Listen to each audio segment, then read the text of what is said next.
পৃথিবীর বুকে সবচেয়ে রহস্যময়ী জায়গাগুলির মধ্যে একটি হলো মিশরীয় পিরামিড, যার রহস্য আজও উদ্ঘাটন করা সম্ভব হয়ে ওঠেনি। কি এমন রয়েছে এই পিরামিডের ভেতর? কেনই বা সেই স্থান এত রহস্যময়? সত্যিই কি সেই স্থানে লুকিয়ে রাখা হয়েছে এমন কিছু যা সম্পূর্ণ মানব সভ্যতার ইতিহাস এক লহমায় বদলে দিতে সক্ষম? এই সকল প্রশ্নের উত্তর পাবেন আজকের এই গল্পে। নমস্কার শ্রোতা বন্ধুরা, অন্ধকারের গল্পকথার সাম্রাজ্যে আপনাদের সকলকে স্বাগত। আমাদের আজকের নিবেদন লেখক সুকান্ত দাসের কলমে মানব ও উৎসব সিরিজের গল্প রক্তপুঁথির সন্ধানে। গল্পের সূত্রধার ও গল্প পাঠে শুভ, অন্যান্য চরিত্রে পার্থ, সাগ্নিক ও পিনাকি। শুরু হতে চলেছে আজকের গল্প রক্তপুঁথির সন্ধানে। পা টেনে টেনে বালির মধ্য দিয়ে এগিয়ে চলেছিল উৎসব। বারবার পেছনের দিকে তাকিয়ে কিছু একটা দেখার চেষ্টা করছে সে, কিন্তু না, কোথাও কিছুই নেই। অনেকক্ষণ আগে ওরা লোকালয় ছেড়ে এসেছে। এই মরুভূমির একদম প্রান্তের দিকে যে লোকালয় আর জনবসতিটুকু রয়েছে তাতে খুব একটা লোকজন থাকেন, বিশেষ করে মরুভূমির পাশের এই অংশটা।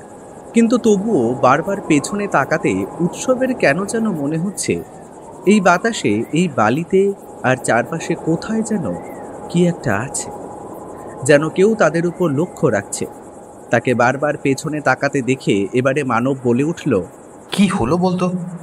বারবার তুই পিছনে তাকিয়ে কি দেখছিস? কেন জানি না, বারবার মনে হচ্ছে আমাদের উপর কেউ নজর রাখছে, কেউ যেন অলক্ষ্যে থেকে আমাদের দেখে চলেছে।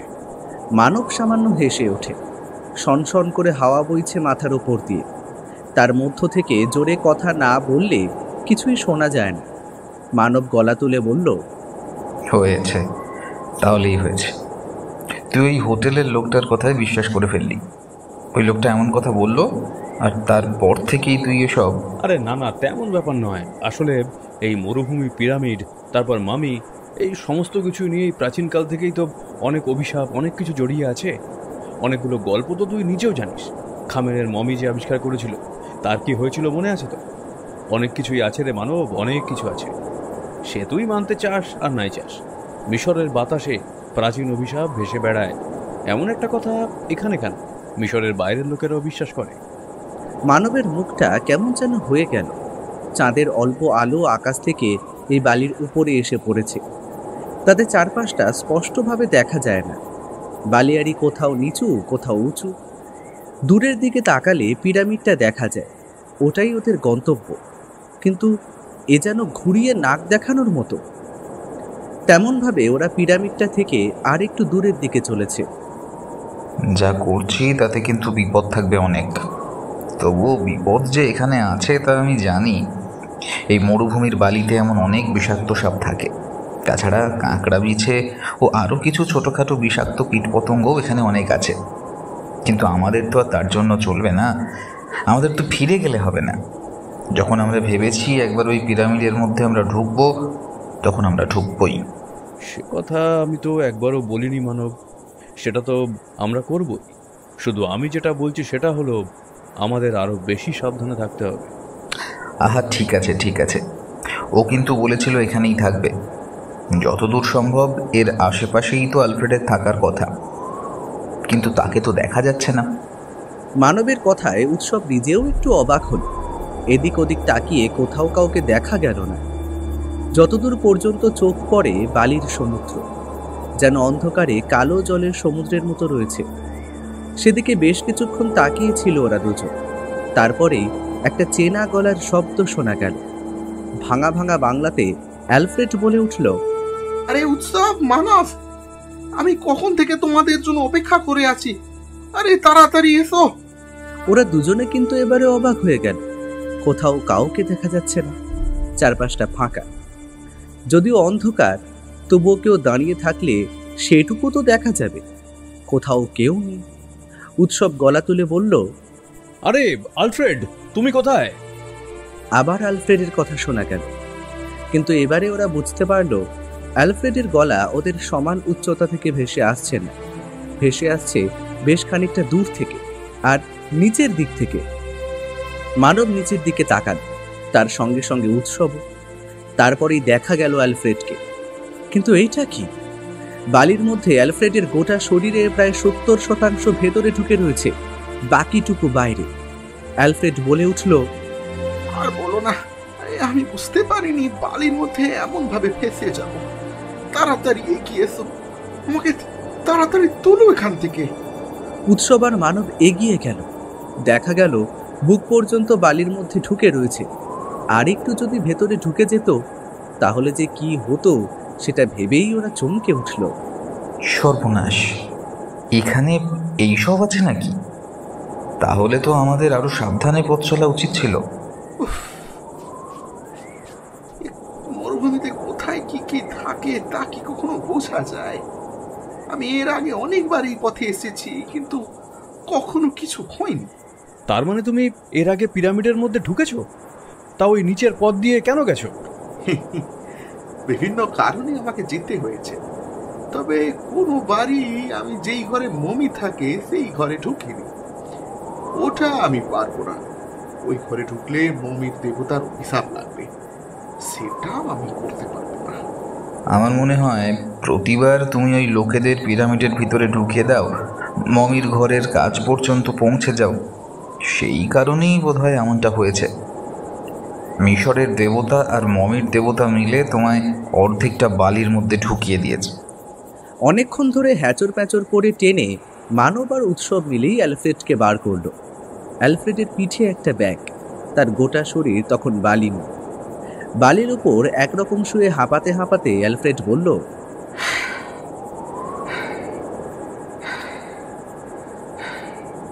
আমি মিশরের লোক, এই দেশের সাথে আমি বেইমানি করতে পারবো না। তাই টাকার জন্য লোকেদের নিয়ে যাই বটে, তবে পিরামিডের তলায় যাই, কিন্তু সেই পিরামিডে এখন আর কিছুই নেই। মমি আছে, তবে সেই মমি এখন আর কেউ বাইরে বের করতে পারবে না। অনেকেই সেই পথে গিয়ে শুধুমাত্র পিরামিড ভেতর থেকে দেখে, তারপরে ফিরেও আসে। তবে তোমাদের ওখানে নিয়ে যাবো না। তোমরা যেখানে যেতে চাও তোমাদের সেখানেই নিয়ে যাবো।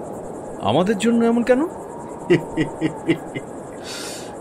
অনেক মানুষ দেখেছি, তবে তোমাদের দেখেই বুঝতে পেরেছি তোমাদের লোভ নেই। তোমরা কিছু লোভ করতে আসো, তোমরা দেখতে এসেছো। আর যে কারণে তোমরা এখানে এসেছো সেটা আমায় বড় কৌতূহলী করেছে। এমন কোনো পুঁথি আছে ওই পিরামিডের মধ্যে, সেটা আমি নিজেও জানি না, তাই আমি যাবো তোমাদের সঙ্গে। তবে সাবধান, মমের মধ্যে কিন্তু অনেক ধ্বংসস্তূপ থাকে, সেসব দেখে লোভে পড়ে যাবে। ওগুলো আসলে ঐশ্বর্য না, ওগুলো কিন্তু রক্তে জড়িয়ে থাকা একটা অভিশাপ। অ্যালফ্রেড যখন এমন কথা বলে তখন তার চোখ দুটো বড় হয়ে আসে। অ্যালফ্রেডের চেহারা বেশ লম্বা, রোগা দড়ির মতো মুখে লম্বা দাড়ি, মাথার চুলও লম্বা। চেহারাটাও একটু রোগাটে, চোখ দুটো উজ্জ্বল। উজ্জ্বল চোখে সে উৎসব আর মানবের দিকে তাকালো, তারপর আকাশের দিকে আঙুল দেখিয়ে বলল,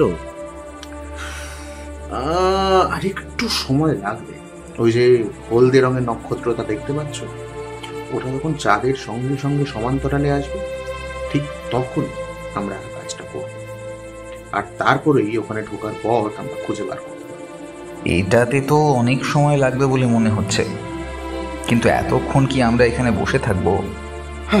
কিচ্ছু করার নেই, আমাদের অপেক্ষা করতেই হবে। ওই নক্ষত্র আর যতক্ষণ না সমান্তরালে আসবে ততক্ষণ ওই পিরামিডে ঢোকার দরজা খুলবে না। আচ্ছা আলফ্রেড, তোমার কি মনে হয় এই পিরামিড, মামি আর এমন অদ্ভুতভাবে দরজা কারা তৈরি করেছিল? তখনকার মানুষ নক্ষত্র, চাঁদ এই সম্পর্কে এত বেশি জানলই বা কি করে বলো তো? জানি না, তবে এমন কিছু আছে যা তোমরা কিংবা আমরা এখনো পর্যন্ত আবিষ্কার করে উঠতে পারিনি। মমি কিভাবে তৈরি হয়েছে তাই বিজ্ঞানীরা এখনো জানতে পারেনি। অদ্ভুত এইসব কথা বলে অ্যালফ্রেড সামান্য হাসল। সবাই মানবের মুখ চাপাচাপি করলেও বালির উপরেই বসে পড়ল। তারপর অপেক্ষা শুরু হলো। হাওয়াটা ক্রমে গরম হয়ে উঠছে।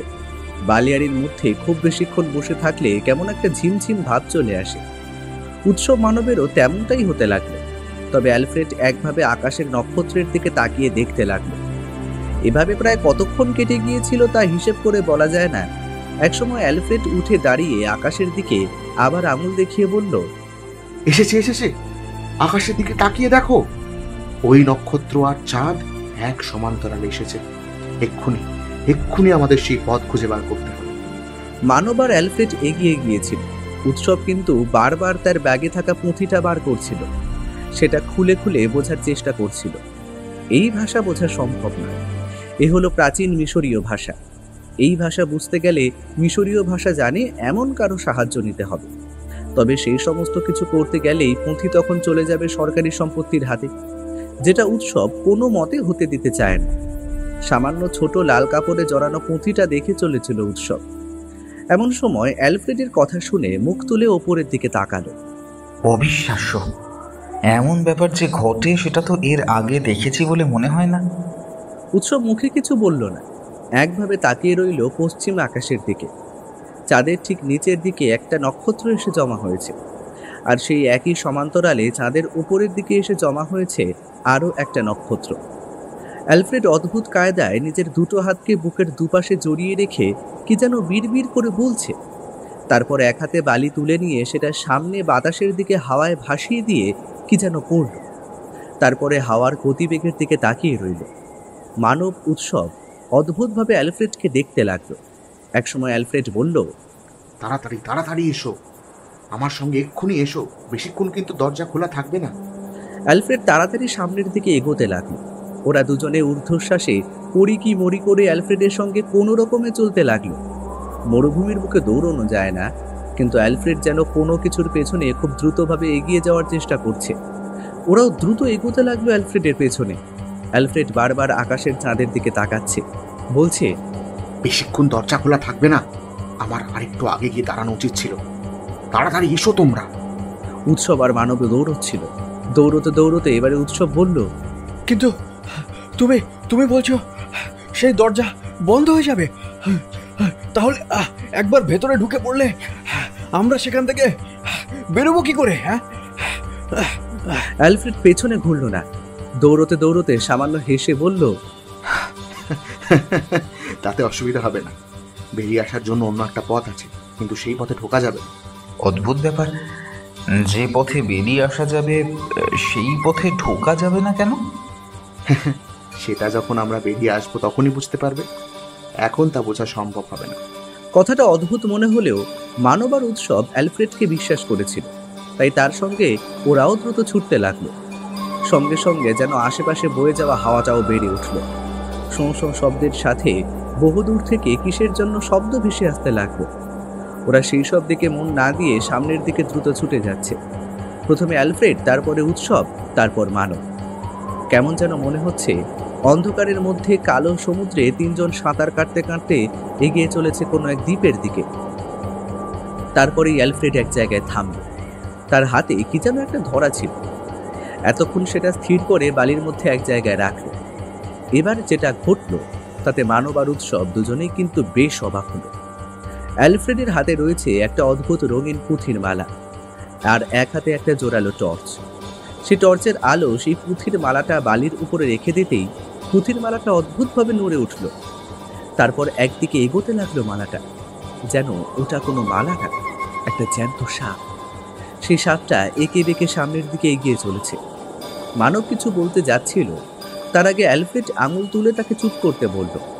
একটু পরেই কিন্তু পুঁথির মালাটা থেমে গেল। এবারে অ্যালফ্রেড মালাটা তুলে নিয়ে তার গলায় পরে নিল।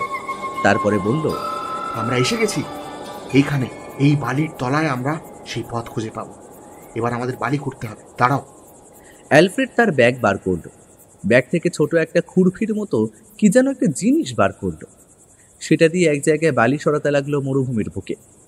এভাবে বালি সরানো সহজ ব্যাপার নয়, কিন্তু অ্যালফ্রেড হার মানল না। আস্তে আস্তে বালি সরাতে সরাতে একসময় খটাং করে কি একটা শব্দ হলো। অ্যালফ্রেড বুঝতে পারল হয়তো রাস্তা পাওয়া যাবে এবার। সে বলল, হয়েছে হয়েছে, ভিতরে যাওয়ার সেই রাস্তা কোথায় খুঁজে বার করতে পেরেছি আমি। তাড়াতাড়ি এসো তোমরা, টর্চের আলোটা তাড়াতাড়ি জ্বালাও। ওরা টর্চের আলো জ্বালিয়ে ফেলল। তাতেই দেখা গেল বালির নিচে প্রায় হাত দুই গভীরে একটা ছোট্ট লোহার মতো কিছু দেখা যাচ্ছে। দুহাতে বালি সরিয়ে সরিয়ে জায়গাটা পরিষ্কার করতে একটা আংটা দেখা গেল। এবারে আংটা ধরে কোনো রকমে অনেকক্ষণ ধরে টানাটানি করতে করতে অ্যালফ্রেড ছিটকে গিয়ে পড়ল দুহাত দূরে। আংটাটা খুলে একটা ঢাকনা মতো কিছু উপরে উঠে এসেছে, আর তার সঙ্গে সঙ্গে তলার দিকে একটা কালো গহ্বর দেখা যাচ্ছে। সেদিকে তাকিয়ে মানব বলল, এটাই কি সেই পিরামিডে যাওয়ার রাস্তা? কিন্তু এমন একটা রাস্তা দিয়ে কি সত্যিই ওখানে যাওয়া সম্ভব হবে? তাহলে কি ভেবেছিলে তোমাদের জন্য মরুভূমির মাঝখানে ফাঁকা হয়ে সুন্দর ইটের রাস্তার মতো পথ তৈরি হয়ে যাবে নাকি? নাকি দেখা যাবে মরুভূমির মধ্যে থেকে একটা সিঁড়ি উঠে এসেছে, সেই সিঁড়ি দিয়ে তোমরা নেমে যাবে মরুভূমির ভেতরে? আরে এটাই হলো সেই পথ। এটা তো আর পিরামিডে ঢোকার আসল পথ নয়, এটা হলো গুপ্ত পথ। গুপ্ত পথ এমনই না। তাড়াতাড়ি চলো, নইলে ওই পথ কিন্তু আর দেখা যাবে না। কিন্তু ওই পথটা যদি এখানে থাকে তাহলে সেটা আবার হারিয়ে যাবে বলছো কেন? সেটা ভিতরে ঢুকলেই বুঝতে পারবে, তখন সব বলবো, এখন নয়। এখন তাড়াতাড়ি চলো, তোমরা আগে নামবে না আমি আগে নামবো। বাইরে থেকে আবার এই ঢাকনাটা বন্ধ করে দিতে হবে, না হলে সমস্যা হবে। খোলা থাকলে মরুভূমির ভারলি এখান থেকে ভেতরে ঢুকে তখন পথ বন্ধ হয়ে যাবে। প্রথমে উৎসব ঢুকলো, তারপর মানব, সবার শেষে আলফ্রেড। আলফ্রেড ঢাকনাটা অনেক কায়দা করে বন্ধ করে দিতে রাস্তাটা অন্ধকার হয়ে গেল। ওরা বুঝতে পারলো এখানে কোনো সিঁড়ি নয়, একটা পাথরের ঢালু রাস্তার মতো রয়েছে। কোনো রকমে ওরা পাথরের দুপাশটা আঁকড়ে ধরে দাঁড়িয়ে থাকতেই অ্যালফ্রেড টর্চের আলো জ্বালালো। তাতেই ওরা দেখতে পেল একটা সরু ছোট্ট গহ্বর। সেটাই হলো পাথরের ঢালু পথ। সেই পথ দিয়ে হাঁটতে হাঁটতে নামতে গেলে দুপাশের পাথরের দেওয়ালটুকু ধরে হাঁটতে হবে। এবার বুঝতে পারলে, এটা হলো একটা পাথরের পথ। এই পথ কিন্তু স্থির নয় কখনো, এটা যে কোনো সময় হারিয়ে যেতে পারে। বলতে পারো মাঝে মাঝে এটা মরুভূমির তলায় এখান থেকে ওখান থেকে সরে যায়। জিনিসটা অনেকটা পাইপের মতো। পাইপ যেমন এক জায়গা থেকে অন্য জায়গায় সরে যায়, ঠিক এইটাও সেরকম। তাই বলছিলাম এই পথ কিন্তু বেশিক্ষণ খোলা থাকবে না। ওরা কিন্তু কোনো উত্তর দিল না। সত্যি পথটা দেখে ওরা অবাক হয়েছে, যেন গোল একটা পাইপের মতো, তবে পথটা সামনের দিকটা একটু ঘুটঘুটে অন্ধকার। পাথরের গায়ে হাত রেখে কোনো রকমের নিচের দিকে বেশ খানিকটা নেমে আসতেই মানবের বুকের ভেতরটা কেমন যেন হয়ে গেল। বুঝতে পারলো এরপরে আর পথ নেই, নিচে খানিকটা শূন্য জায়গা রয়েছে। অ্যালফ্রেড নিচের দিকে টর্চের আলো ফেলতেই বোঝা গেল নিচটা শূন্য নয়, নিচের দিকে বেশ খানিকটা মাটি কিংবা পাথর কিছু একটা রয়েছে। এবার একটু লাফিয়ে নামতে হবে। মানব প্রথমে লাফ দিল। উচ্চতা খুব বেশি নয়, হাতে একটু ছড়ে গেলেও আঘাত লাগলো না। তারপরে উৎসব, তারপরে অ্যালফ্রেড, তারপরেই উপরের দিকে টর্চের আলো ফেলে ওরা দেখতে পেল একটু আগে যেখান থেকে ওরা এসেছে সেটা সত্যিই একটা বড় গুহার মতো পাইপ। সেই পাইপটা যেন শূন্য থেকে ঝুলছে ওদের মাথা ঠিক ওপরে। এমন একটা অদ্ভুত পথ ওরা এর আগে কখনো দেখেনি। সঙ্গে সঙ্গে উৎসব বলল, ও ওই দেখো, ও ওই পাশে এমন আরেকটা পথ রয়েছে। এমন অনেকগুলো পথ আছে, কিন্তু সেই পথগুলো কখন কোথায় থাকে সেই ব্যাপারে কেউ ভালো করে কিছু জানে না। এই পিরামিডের ক্ষেত্রেই এমনটা হয়। বাকি পিরামিডের ক্ষেত্রে কিন্তু একটাই পথ আছে। এই পিরামিডে সত্যি বলতে আমি নিজেও এর আগে কখনো আসিনি। শুনেছিলাম এরপরের রাস্তা পিরামিডের প্রকৃতির উপর নির্ভর করে, তাই বারণ করলাম। এখন বাকিটা তোমাদের উপর নির্ভর করছে। আমাদের প্রথমে খুঁজে বার করতে হবে আমরা কোন পথে যাব। অ্যালফ্রেড বুঝতে পারলো এই পথ থেকে কোনোভাবে ফিরে যাওয়া সম্ভব না। এতটা উপরে উঠে ওই পথ ধরে যাব কি করে? আরে বড়ই অদ্ভুত তো, ওখানে অদ্ভুত কিছু জিনিস থাকতে পারে, সে কথাই ঠাকুরদা জানিয়েছিল। তবে সেটা যে এমন হবে তা জানা ছিল না। কিন্তু ঠাকুরদার ডায়েরিতে এই পথের উল্লেখ নেই, তিনি অন্য পথে ঢুকেছিলেন।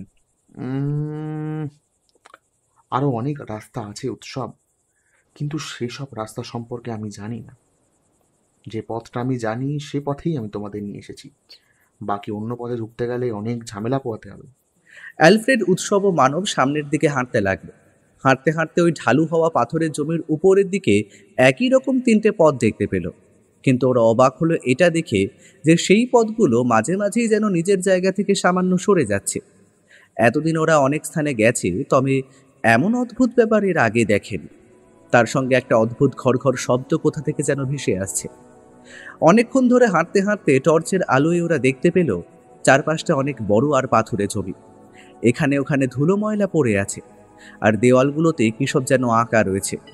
সেই পথ ধরে ওরা এগোতে এগোতে অনেকটা এসে পাশাপাশি দুটো গুহামুখের কাছে গিয়ে পড়ল। টর্চের আলো ফেলেও সেই অন্ধকার দূর করা গেল না। সেখানে তাকিয়ে অ্যালফ্রেড বলল, বলছিলাম ওই পিরামিড পর্যন্ত পৌঁছানোর ব্যাপারটা কিন্তু খুব একটা সহজ হবে না। এখন দুটো রাস্তার মধ্যে একটা আসল রাস্তা, একটা নকল রাস্তা। আর নকল রাস্তায় ঢুকলে আমাদের কিন্তু ঘুরে আবার এখানে ফিরে আসতে হবে। তাই আমাদের আসল রাস্তাটাই বেছে নিতে হবে। এদিকে যে আমাদের যেতেই হবে সে ব্যাপারে নিশ্চিত হওয়ার কোনো কারণ আছে? এছাড়া অন্য কোনো রাস্তা নেই এখানে।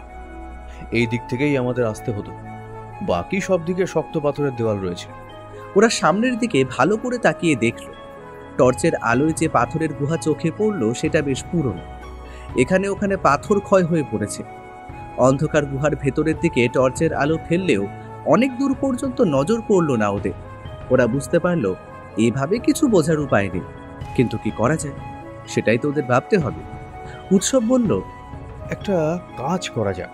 প্রথমে আমরা এই গুহাতে ঢুকি, ঠিক আছে? তারপরে যদি এটা ভুল হয় তাহলে তো আমরা ঘুরে ফিরে আবার এখানেই আসবো। কি তাই তো আলফ্রেড? না মানে আমি তো এমনটাই ভাবছিলাম। এবার যদি এটা সেই গুহাই হয় তাহলে তো আর ফিরে আসার কথা না, কিন্তু যদি না হয় তাহলে তো ফিরেও আসতে পারি নাকি?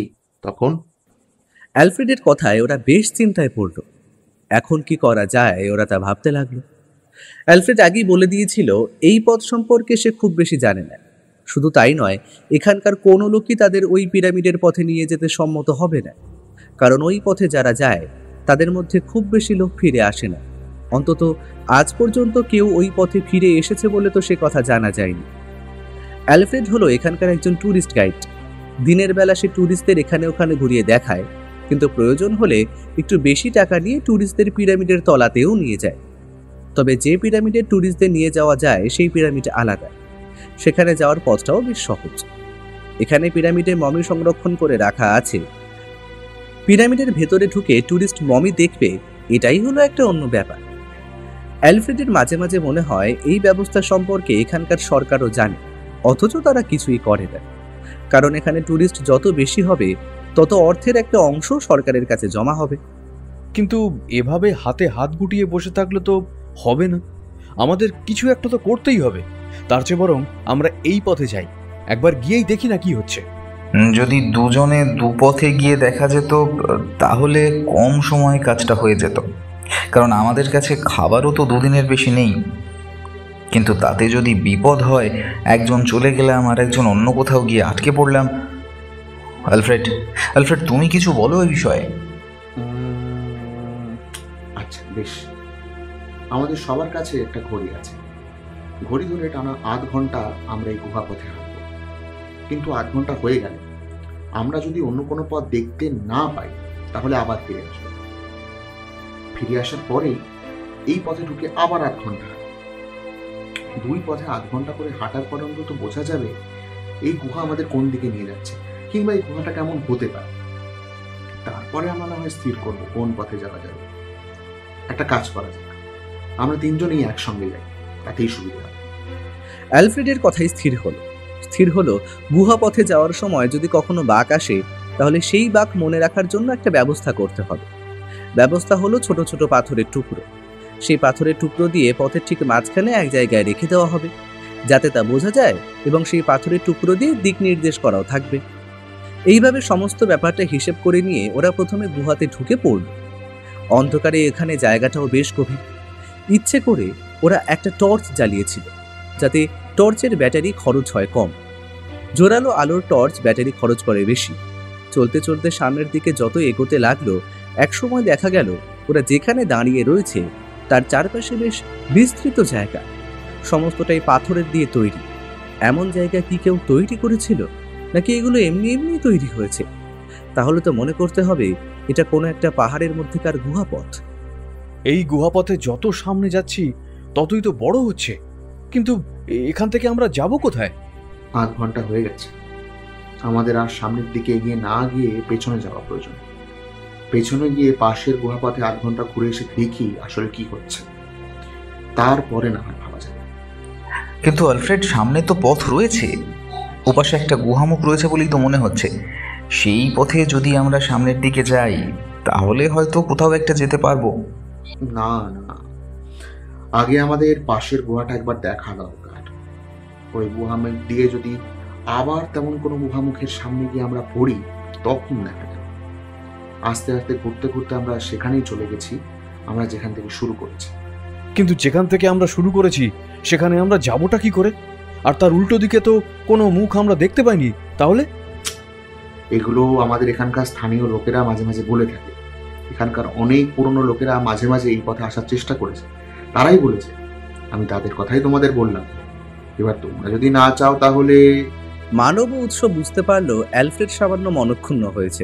মানব বলল, চলো আমরা বাইরে যাই, তারপরে পাশের গুহা পথটা দেখে আসি, তারপর না হয় বাকিটা দেখা যাবে। পেছনের দিকে ঘুরে ওরা মাত্র দুটো পা সামনের দিকে এগিয়েছে, এমন সময় গোটা জায়গাটা থরথর করে কেঁপে উঠল। ওরা মাটির উপরে একরকম শুয়ে পড়ল। গোটা জায়গাটা থরথর করে কাঁপতে কাঁপতে একসময় বীভৎস একটা শব্দ হলো। ওদের মনে হলো কোথাও যেন কিছু একটা ভেঙে পড়েছে। তারপরে ওরা বুঝতে পারলো গুহার মধ্যে কিছু একটা পড়েছে। হাতের টর্চটা ছিটকে গিয়েছিল দূরে, তাই প্রথমে কিছুই দেখা গেল না। যে কম্পন হঠাৎ করে শুরু হয়েছিল সেই কম্পন থেমে যাওয়ার সঙ্গে সঙ্গে ওরা মাটি থেকে উঠে দাঁড়ালো। এদিক ওদিক তাকিয়ে দেখলো মানব টর্চটা কুড়িয়ে নিয়ে ঘরের চারিদিকে ফেলল। তবে সেটা তো কোনোভাবে জ্বলল। উঁচু সিলিং, দুপাশের পাথরের দেওয়াল, আর শেষের দিকে সেই গুহামুখ দেখতে পেল। কিন্তু গুহামুখের দিকে তাকাতেই মানবের গোটা শরীরে রক্ত যেন জল হয়ে গেল। ওটা কি?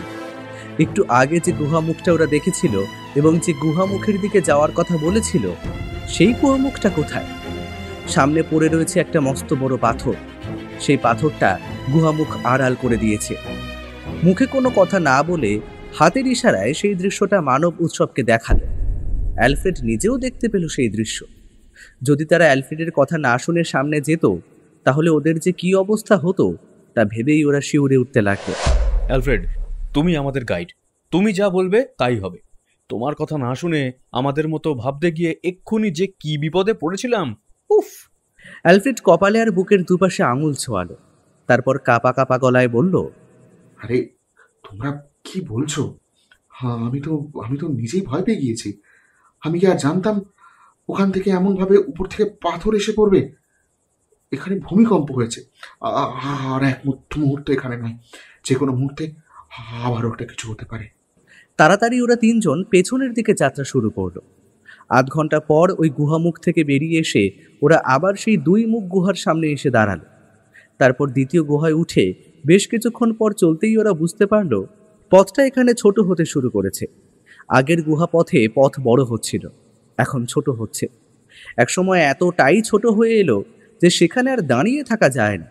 অ্যালফ্রেড আগে আগে চলছিল, সে এবারে দাঁড়িয়ে পড়ল। বলল, আমার কেন জানি না মনে হচ্ছে এই পথটাই সঠিক।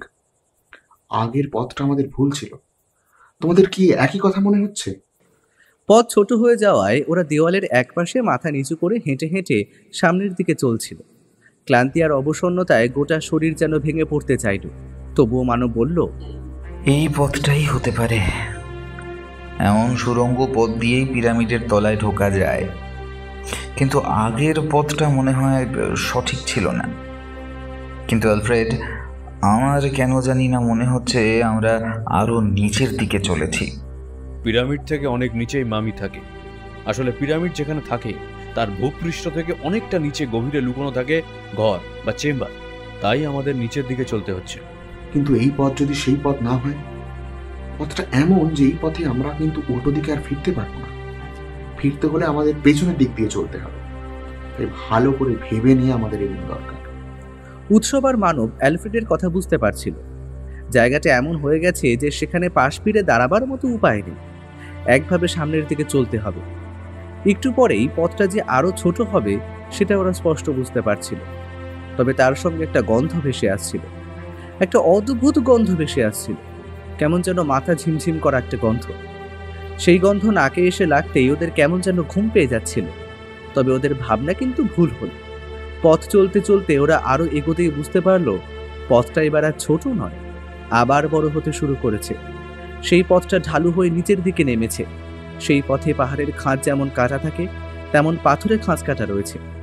সে খাঁজ ভেঙে নিচের দিকে নামতে লাগলো ওরা। সাথে সাথে নিচের দিকে নামতে লাগলো, যেন পাথরের খাঁজে কোনো এক সময় শ্যাওলা জমেছিল। সেই গন্ধ এখনও এখানে রয়ে গেছে। অনেক নিচের দিকে নামার পর ওরা যেখানে এসে দাঁড়ালো সেখানে পায়ের তলায় শক্ত পাথুরে মাটি কেমন যেন প্রবল ঠান্ডা। এই মানব, আলফ্রেড, বলছি পায়ের তলায় পাথর এত ঠান্ডা কেন? আমারও খুব শীত করছে, কিন্তু এত ঠান্ডা লাগার তো কথা নয়। আমরা কোথায় এসে পড়েছি? মানব উত্তর দিল না। চারপাশে অন্ধকার ছাড়া তখন আর কিছুই নেই। ওরা বড্ড ক্লান্ত হয়ে পড়েছিল, তাই টর্চের আলো চারপাশে ঘোরাতে ঘোরাতে বুঝতে পারলো একটা ছোট্ট গুহামুখের কাছে ওরা এসে পৌঁছেছে। আবার তার একপাশে পাথরের শক্ত দেওয়াল, তবে সবকিছুই কেমন যেন মসৃণ। উপরের দিকে তাকাতে সেই শ্যাওলা ধরা খাঁজ কাটা সিঁড়ির ওপরের দিকে দেখতে পেল ওরা বিরাট চওড়া আর লম্বা সেই সিঁড়ি। আর পথ চলার মতো শক্তি ওদের ছিল না। পিঠের ব্যাগে থাকা শুকনো খাবার আর সামান্য জল খেয়ে পাথরের গায়ে হেলান দিয়ে শুয়ে পড়লো ওরা, কারণ ওরা তিনজনেই পরিশ্রান্ত ছিল। তাই দেখতে দেখতে ঘুমে জড়িয়ে এলো ওদের চোখখানা। ঘুম যখন ভাঙলো তখন আবার ওদের যাত্রা শুরু হলো নতুন করে। সময় কিভাবে যে কাটতে লাগলো তা ওরা ভালোভাবে বুঝতে পারলো না। ওদের তিনজনেরই হাতের ঘড়ি কোনো কারণে অচল হয়ে গেছে। ওদের সঙ্গে আনা যন্ত্রপাতিদের মধ্যে টর্চ ছাড়া আর কোনো কিছুই কাজ করতে লাগলো না। কম্পাস এমনকি আরও যে সমস্ত যন্ত্রপাতি রয়েছে তার সবকিছুই অকারণে অকেজো হয়ে গেল। পরদিন বেশ কিছুক্ষণ পথ চলার পর ওরা গুহমুখের শেষের দিকে ওখানে ঠান্ডা আরো বেড়েছে। একটা ব্যাপার ওরা বুঝতে পারছে না, ক্রমশ নিচের দিকে নামতে শুরু করেছে ওরা, আর সেই শব্দটা আর সেই গন্ধটা মাঝে মাঝেই বাড়ছে। কিসের শব্দ বলো তো? এটা কেমন একটা শোঁ শোঁ করে শব্দ হচ্ছে, যেন মনে হচ্ছে কোথা থেকে একটানা শন করে হাওয়া বেরিয়ে আসছে। আমার কিন্তু তেমন মনে হচ্ছে না।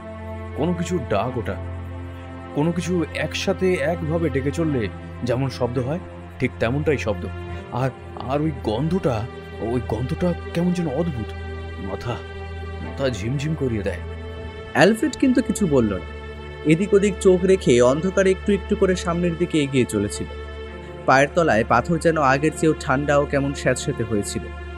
ওরা যে কোনো পথে এগিয়ে দিকে চলেছে তার কোনো কিছুই এখন আর ভালোভাবে মনে পড়ে না ওদের। চারপাশে বাজ পড়া ছাড়া আর কিছুর শব্দ নেই। একসময় ওদের মনে হলো ওরা কি সত্যিই সেই পিরামিডের পথে চলেছে নাকি অন্য কোথাও। যদি কোনোভাবে এই মরুভূমির বুকে বালির নিচে ওরা পথ হারিয়ে ফেলে তাহলে যে কোথায় যাবে সেটা ওরা নিজেও জানে না, এমনকি অ্যালফ্রেডও জানে না। এবার আমার কিন্তু বড় চিন্তা হচ্ছে, আমরা ঠিক পথে চলেছি তো? চারপাশে এত অন্ধকার, ওই টর্চের আলো না থাকলে আমরা তো বড় বিপদে পড়বো। ঠিক তখনই মানবের মনে হয় তার পা বেয়ে আস্তে আস্তে উপরের দিকে কি যেন উঠতে শুরু করেছে। প্রথমে মনে করেছিল পাথরের গায়ে ঠান্ডা ভাবের জন্য এমনটা মনে হচ্ছে। তারপর সেই জিনিসটা যখন পা বেয়ে একেবারে হাঁটুর কাছ পর্যন্ত এসে পৌঁছল তখন তার সম্বিত ফিরল। তাড়াতাড়ি হাতের টর্চটা নিচের দিকে চলতেই ভয়ে আতঙ্কে তার গোটা শরীর যেন পাথরের মতো হয়ে গেল। তার পা বেয়ে হাঁটু পর্যন্ত উঠে এসেছে কালো রঙের প্রায় 1 হাত লম্বা একটা অদ্ভুত জিনিসটাকে দেখতে অনেকটা পাতার মতো যেন মনে হচ্ছে, একটা লম্বা গাছের পাতা, তবে কুচকুচে কালো। তার ঠিক মাঝখান দিক থেকে একটা সাদা রঙের কি যেন রয়েছে। হাঁটুর উপরে শক্ত চামড়ার প্যান্ট রয়েছে। সে প্যান্টের উপরে সে স্থির হয়ে দাঁড়িয়েছে। একটু পরেই উৎসব যেটা বুঝতে পারলো তাতে কিন্তু ওর মাথা ঘুরে গেল। হাঁটুর যেখানে জিনিসটা এসে বসেছে ঠিক সেইখানটা কেউ যেন জ্বালা করতে শুরু করেছে, যেন মনে হচ্ছে চামড়ার প্যান্ট ভেদ করে গায়ের চামড়া পর্যন্ত পৌঁছে গিয়েছে কিছু একটা। তার জন্য একটা জ্বালা অনুভব হচ্ছে। উৎসব চিৎকার করে ওঠে, মানব, অ্যালফ্রেড, আমার মনে হয় আমার পায়ে কিছু একটা উঠেছে। আমাকে বাঁচাও। ততক্ষণে অ্যালফ্রেডও ব্যাপারটা বুঝতে পেরেছিল। বুঝতে পারার সঙ্গে সঙ্গে দেখতে পেয়েছিল সেই পাথরের গায়ে আশেপাশে পাতার মতো কালো রঙের সেই জিনিসগুলো অনেক ছড়িয়ে রয়েছে। তারা যেন জীবন্ত। আস্তে আস্তে ওরা এগিয়ে আসছে ওদের দিকেই। সর্বনাশ, এগুলো কি? আমরা ঠিক পথেই রয়েছি আমরা। এই পথেই ওই রক্তচোষা পোকাগুলোকে দেখা যায়। এই পোকাগুলোর বিষয়ে আমি অনেক আগেই শুনেছি। এই হলো পিরামিডের নিচের ঘর, এখানেই ওরা থাকে। ঠান্ডা জায়গায় শরীরের উত্তাপ পেলেই ওরা বেরিয়ে আসে, কিন্তু ওরা কোথা থেকে বেরিয়ে আসে সেটা আমার জানা নেই। অ্যালফ্রেড আর মানব তাড়াতাড়ি উৎসবের পা থেকে জিনিসটাকে ছাড়িয়ে দেয়। ছাড়াবার সঙ্গে সঙ্গে বুঝতে পারে প্যান্টের খানিকটা কাপড়ের সঙ্গে শরীরের চামড়াও খানিকটা উঠে এসেছে সেই কালো জিনিসটার সঙ্গে। সেটা ছুঁড়ে তুলে ফেলে দিতেই আবার বাকি কালো কালো সেই পোকাগুলো এগিয়ে আসতে থাকে ওদের দিকে। টর্চের আলোকে সামনের দিকে ফেলে ছুটতে শুরু করে ওরা। তারপরেই অ্যালফ্রেড দুহাত তুলে থামিয়ে দেয় ওদের। তারপর টর্চের আলোটা সামনের দিকে ফেলতে যেটা দেখতে পায় তাতে ওরা তিনজনের মনে হয় যেন ওদের মাথায় আকাশ ভেঙে পড়েছে। এতক্ষণ ওদের চারপাশে সেই কালো কালো জিনিসগুলো হাতে গোনা 10-20টা ছিল, কিন্তু এবার সামনের দিকে আলো পড়তে দেখা যায় সামনের দিকের পাথরের ঠান্ডা মেঝেতে যেন হাজার হাজার লক্ষ লক্ষ সেই কালো পাতার মতো পোকাগুলো আস্তে আস্তে ওদের দিকে এগিয়ে আসছে। একটাই সমস্যা, ওদের গতি স্রোত ধীর, খুব দ্রুত ওরা এগিয়ে আসতে পারছে না। তবে একবার যদি এই পোকাগুলো তাদের গায়ের উপরে এসে পড়ে তাহলে যে মুহূর্তের মধ্যে ওদের তিনজনের রক্ত মাংস তুলে নেবে সে কথা বলে দেওয়ার অপেক্ষা রাখে না। অ্যালফ্রেড পেছনের দিকে দৌড়তে শুরু করে। সামনের দিকে টর্চের আলো রয়েছে, কিন্তু পেছনের দিকে কোনো পথ নেই, চারপাশে দেওয়াল। একভাবে সেই দেওয়ালের দিকে ছুটতে ছুটতে ওরা যে কত দূর ছুটে এসেছিল তা মনে নেই। একসময় ওরা পথভ্রষ্ট হয়ে পড়ে ক্লান্তি হয়ে যায়। মনে আতঙ্ক নিয়ে দেওয়ালের গা ঘেঁষে ওরা চুপ করে বসে থাকে। একটার বদলে দুটো টর্চ জ্বালিয়ে দুদিকে ফেলে রাখে। অ্যালফ্রেড হাঁপাচ্ছিল, তার চেয়ে বেশি হাঁপাচ্ছিল উৎসব। তার পায়ের কাছে যেখানে জিনিসটা ছিল সেখানে চামড়া থেকে রক্ত বেরিয়ে আসছে। কোনো রকমে ব্যাগ থেকে একটা কাপড় বের করে কাপড়ের এক প্রান্ত ছিঁড়ে উৎসব পায়ে বেঁধে নিয়েছিল, যাতে রক্ত পড়া বন্ধ হয় আর ঘাটা শুকিয়ে যায়। তার আগেই সেই জায়গায় সঙ্গে সঙ্গে করে আনা প্রয়োজনীয় ওষুধ লাগিয়ে নিয়েছিল উৎসব। অ্যালফ্রেড, চিন্তা করো না, আমি আমি ঠিক আছি। তুমি বললে যে আমরা সঠিক পথে আছি, তাহলে কি আমাদের ওই পথেই যেতে হবে? এতক্ষণ ধরে আমরা এখানে রয়েছি, তোমরা একটা কথা ভেবে দেখেছো? এখানে আমাদের নিঃশ্বাসের কিন্তু কোনো অসুবিধা হচ্ছে না। অর্থাৎ এখানে নিঃশ্বাসের জন্য অক্সিজেনের কোনো না কোনো একটা ব্যবস্থা রয়েছে। এই কথায় মানব আর উৎসব দুজনেই চমকে উঠেছিল। তাই তো, বালি থেকে ভেতরে ঢোকার পরে অ্যালফ্রেড তো উপরে ঢাকাটা লাগিয়ে দিয়েছিল, তাহলে নিচে তো উপর থেকে কোনো বাতাস ঢুকতে পারছে না। তাহলে ওরা ভালোভাবে নিঃশ্বাস নিচ্ছে কি করে? সঙ্গে সঙ্গে উপরের দিকে আঙুল তুলে দেখালো অ্যালফ্রেড। সেই মতো টর্চের আলো উপরে ফেলতে দেখা গেল পাথরের দেওয়ালটা পুরোপুরি গোল নয়, সিঁড়িটা ঠিক মাঝের দিকে একদম উপরের দিকে উঠে গেছে। তার একদম উপরের প্রান্তটা যে কোথায় গেছে তা ভালোভাবে দেখা যায় না। কোনোভাবে যদি ওই উপরের দিকে গিয়ে পৌঁছানো যায় তাহলে ওরা নিশ্চয়ই দেখতে পেত কোনো একটা অংশ থেকে আলো এসে ঢুকেছে, যেটা মিশরের মরুভূমির বুকে এবং মরুভূমির পাশে দাঁড়িয়ে থাকা আকাশ ছোঁয়া পিরামিডের গায়ে এসে লেগেছে। সূর্যের আলো সেই পিরামিডের গায়ে এসে লেগেছে, ওরা সেটা তখনও জানতো না। আসলে একটা গুহাপথ পেরিয়ে অন্য গুহাপথে ওরা এসে যখন ঢুকেছে সেই গুহাপথে, তখন ওরা জানে না সেই স্থান আসলে আজ থেকে অনেক বছর আগে কারো তৈরি করে রাখা একটা বিশাল বিশাল ঘর। এগুলো কারা তৈরি করেছিল আর কেন তৈরি করেছিল সে কথা কেউ জানে না। তবে সেই সমস্ত ঘর পেরিয়ে ওদের যেতে হবে সেই পিরামিডের উদ্দেশ্যে, যার জন্য ওরা সুদূর কলকাতা থেকে মিশর পর্যন্ত এসে পৌঁছেছে। তবে অক্সিজেন যে এখানে কোথা থেকে আসছে সেটা ওরা বুঝতে পারল না। এই ঘরগুলো এমন প্রাকৃতিক উপায়ে তৈরি করা হয়েছিল যাতে এই ওপরের থেকে বেরিয়ে আসা সামান্য বাতাস থেকে অক্সিজেন প্রাকৃতিক উপায়ে সংগ্রহ হয়ে এই ঘরের মধ্যে সব সময় সরবরাহ হতে পারে। আমাদের কোনো অসুবিধে হচ্ছে না যখন, ওসব কথা এখন ভেবে লাভ নেই। আমাদের যত তাড়াতাড়ি সম্ভব সামনে এগোতে হবে। এখন কটা বাজে আর আমরা কতক্ষণ ধরে হেঁটে চলেছি তাও তো বুঝতে পারছি না। আমাদের সবার ঘড়ি খারাপ, কোনো কিছুই কাজ করছে না। এখানে কোনো কিছুই কাজ করবে না। এই এলাকা সম্পূর্ণ আলাদা। আজ থেকে হাজার হাজার বছর আগের এই অংশ। এইখানে কোনো যন্ত্র কোনো কিছুই কাজে লাগবে না। তার জন্য আমাদের ঘড়ি এমনকি কোনো যন্ত্রপাতিও কাজ করছে না। এখানে শুধুমাত্র আমাদের চোখের দৃষ্টি কাজে লাগাতে হবে। ওরা চোখের দৃষ্টি আর নিজের ইন্দ্রিয়কে কাজে লাগালো। একটা টর্চের আলো সামান্য ফেলে আবার হাঁটতে হাঁটতে এগোতে লাগলো সামনের দিকে। বারবার ওরা পায়ের দিকে তাকাচ্ছিল যাতে সেই কালো পোকাগুলো আবার এসে না উঠে পড়ে, কিন্তু না, সেগুলোকে ওরা পেরিয়ে যেতে পারল। একসময় চলতে চলতে সেই পাথরের দেওয়াল ঘেঁষে আবার সামনের দিকে একটা পথ দেখতে পেল ওরা। এবারের পথটার নিচু কিংবা উঁচু নয়, সমান্তরাল পথ, একটা পাথরের দরজা। সেই সমস্ত বড় পাথরের দরজাটা অতি প্রাচীন তা দেখেই বোঝা যাচ্ছিল। সেই দরজা যে আজ থেকে অনেক বছর আগেই বন্ধ হয়েছে তা ওই দরজার দিকে তাকালেই বোঝা যায়। দরজায় পাশাপাশি দুটো পাল্লা, তার মাঝখানে পাথরের উপরে কিসব যেন আঁকা। টর্চের আলোয় সেই চিহ্নে ওরা বুঝতে পারল না। একসময় মনে হলো আকাশে সূর্য উঠেছে। তার নিচে দাঁড়িয়ে একজন একটা লাঠি হাতে কিছু বলছে। ওরা বুঝতে পারলো ওটা আসলে আনুবিসের মূর্তি খোদাই করা রয়েছে। অ্যালফ্রেড সামনের দিকে তাকিয়ে যেন কিছু বলছে। তার পাশে প্রাচীন লিপিতে কিছু লেখা। উৎসব এক দৃষ্টিতে তাকিয়ে বলল, তাহলে তাহলে কি এটাই সেই রাস্তা, যে রাস্তা দিয়ে আমরা পিরামিড পর্যন্ত পৌঁছতে পারবো? আমার সেটাই মনে হয়। এটাই পিরামিডে ঢোকার পেছনের দিকের কোনো এক গোপন রাস্তা। কিন্তু এই পথ আমরা খুলবো কি করে? অ্যালফ্রেড, মানব, উৎসব তিনজন মিলে পাথরের গায়ে ধাক্কা দিতে লাগলো, কিন্তু পাথরের দরজা এভাবে খোলা সম্ভব নয়। তারপর ওদের চোখে পড়ল পাথরের দরজার একদম মাঝামাঝিতে একটা ছোট্ট বাটির মতো পাথরের অংশ রয়েছে। তার নিচে পেছনে কিছু লেখা। অ্যালফ্রেড পর্যন্ত বুঝতে পারল না সেই লেখার অর্থ। সেই পাথরের বাটিটার একটা ছোট্ট অংশ দরজার ভেতরের দিকে চলে গেছে। এমন একটা অংশের কারণ ওরা ঠিক বুঝতে পারল না। দেখে মনে হলো সেটা যেন একটা চাবির অংশ, কিন্তু এত বড় তালা কিংবা এত বড় চাবি হয় নাকি? অ্যালফ্রেড এবারে একটা অদ্ভুত কাজ করল। নিজের গলা থেকে সেই মালাটা খুলে সেই পাথরের বাটির মতো জায়গাটার গলায় জড়িয়ে দিল। তারপর আবার নিচের বুকের একপাশে হাত রেখে অদ্ভুতভাবে বিড়বিড় করে অদ্ভুত একটা ভাষায় বেশ কিছুক্ষণ কিছু বলে চলল। তাতেই একটা কাণ্ড ঘটল। গোটা ঘরটা একবার থর থর করে কেঁপে উঠল। তারপরেই মালাটা আপনা থেকে সেই বাটির গা থেকে বেরিয়ে এলো। অ্যালফ্রেড সেটা হাতে ধরে নিয়ে বলল, বুঝতে পেরেছি। এই দরজা খোলার একটা মাত্র উপায় আছে, রক্ত। রক্ত দিতে হবে।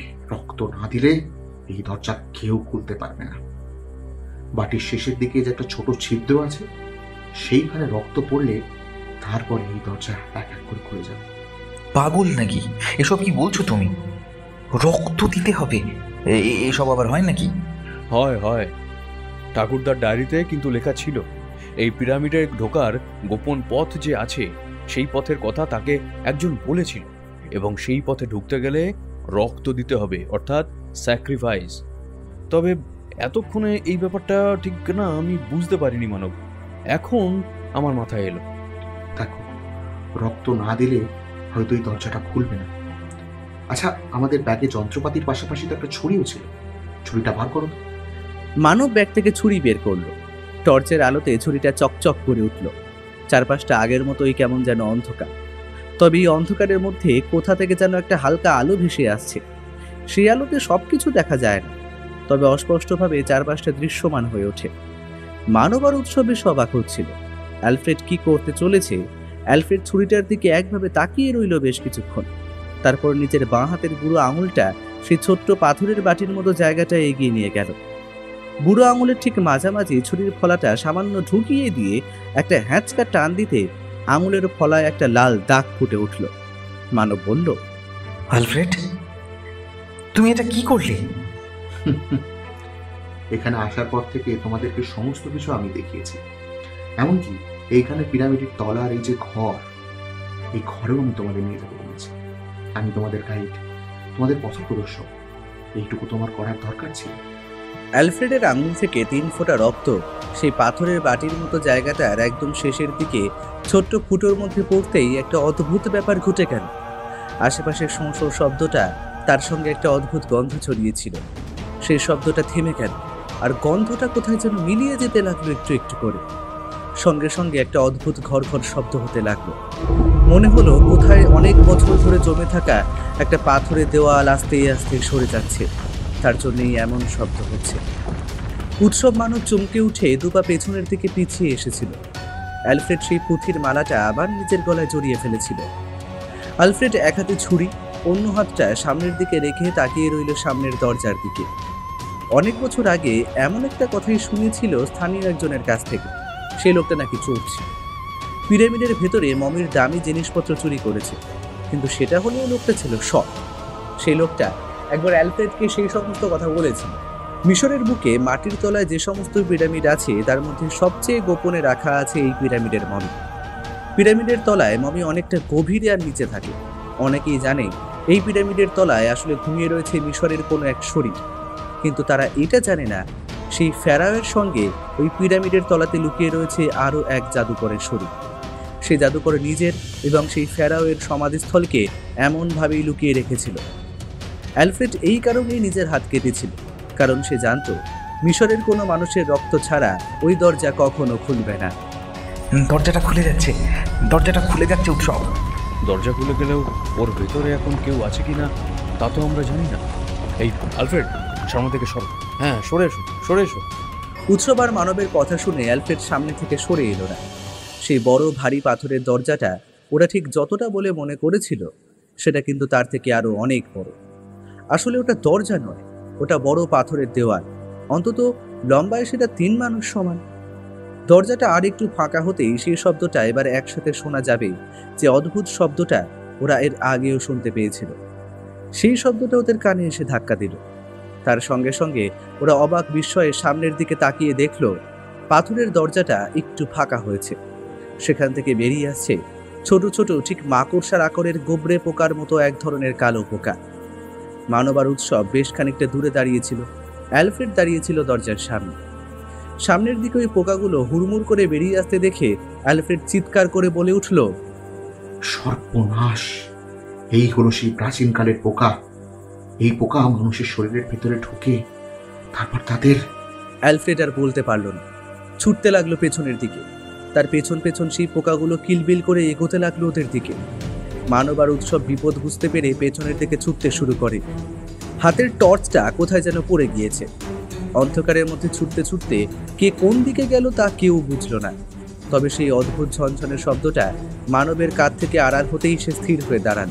বুঝতে পারলো দৌড়তে দৌড়তে কোথায় এসে পড়েছে সে নিজেও জানে না। সেই পোকাগুলো পিছু পিছু আসছে না তো? যেটার ভয় পাচ্ছিলাম সেটাই হলো। এখানে আমি কাউকেই দেখতে পাচ্ছি না। উৎসব, উৎসব কোথায় গেল? মানব ভাবলো চিৎকার করে ডাকলে যদি সেই পোকাগুলো এই দিকে চলে আসে। মানব কোনো রকমে পাথরের একটা ধারে ঘেঁষে একপাশে দাঁড়িয়েছিল। কিছুই বুঝতে পারছিল না। চারপাশটা অস্পষ্টভাবে দেখা যায়, কোনো কিছু স্পষ্ট নয়। তার ব্যাগে একটা টর্চ আছে, কিন্তু সেটা বার করার মতো সাহস সে করতে পারল না। পাথরের ধার ঘেঁষে এগোতে লাগলো। কোন দিকে যাবে, কি করবে, কিছুই তার মাথায় আসছে না। ঠিক এমন সময় সেই শব্দটা আবার শুনতে পেল, সেই পোকাগুলোর শব্দ। আর তার সঙ্গে বুঝতে পারলো তার দিকে কে যেন একটা আসছে, আস্তে আস্তে এগিয়ে আসছে। অ্যালফ্রেড বেশ ভয় পেয়েছিল। তাহলে কি নিজের রক্ত দিয়ে এসে ওই রক্ত খেকো পোকাগুলোকে জাগিয়ে তুলল? তার মানে দরজা খোলার পেছনে আসলে ওই জাদুকর এমনই একটা ব্যাপার করে রেখেছিল, যাতে ওই রক্ত পেয়ে পোকাগুলো ক্ষুধার্ত হয়ে ওঠে।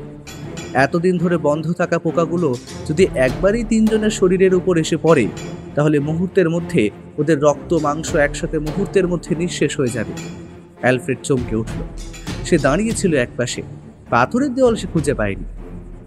অন্ধকারের মধ্যে দুটো হাত দিয়ে নিচের মাটির উপরে বসে সে মনে মনে কিছু একটা বলে চলেছিল। গলার কাছে ঝুলতে থাকা পুঁথির মালার উপরে হাত বোলাতে বোলাতে সে বিড়বিড় করছিল। অ্যালফ্রেড ভাবলো বাকি দুজন ঠিক আছে তো, মানব উৎসব ওদের কোনো ক্ষতি হয়ে গেল না তো। অ্যালফ্রেডের মনে পড়তে লাগলো প্রথম দিনের কথা। অ্যালফ্রেড বাইরে ঘুরে বেড়াচ্ছিল, যদি কোনো নতুন ট্যুরিস্ট পাওয়া যায় তার জন্য। তখনই উৎসব আর মানবের দিকে তার চোখ পড়ে। ওদের দেখতে পেয়ে সে এগিয়ে যায়। ওরা দুজনে নিজেদের মধ্যে বাংলায় কথা বলছিল। তা দেখে অ্যালফ্রেড ওদের দিকে এগিয়ে গিয়ে বাংলাতেই কথা বলে। আপনি বাংলা বলতে পারেন? মানে আপনাকে দেখে তো কিছুতেই বাঙালি বলে। অ্যালফ্রেড সামান্য হাসে। অনেক বছর হয়ে গেল সে বাংলা বলেনি। আসলে ভারতবর্ষের একটা জায়গায় সে 2 বছর ছিল, তখন সে বাংলা শিখেছিল। তাই সেই লেখা ভাষাটা এখন তার কাছে লেগে যায়। সে বলে, আমি ভারতবর্ষে কিছুদিন ছিলাম। আমাদের দেখে ভারতবাসী বলেই মনে হচ্ছে। আমায় আপনি বলতে হবে না, তুমি বলতে পারো। আমি একজন গাইড। তোমরা এখানে ঘুরতে এসেছো নিশ্চয়ই। আরে তাহলে তো ভালোই হলো। এই এত দূরে মিশরে এসে বাংলা কথা বলতে পারে কাউকে পাবো, সেটা তো ভাবতেই পারিনি। বিশ্বাস করো, আগের বার বড় সমস্যায় পড়েছিলাম।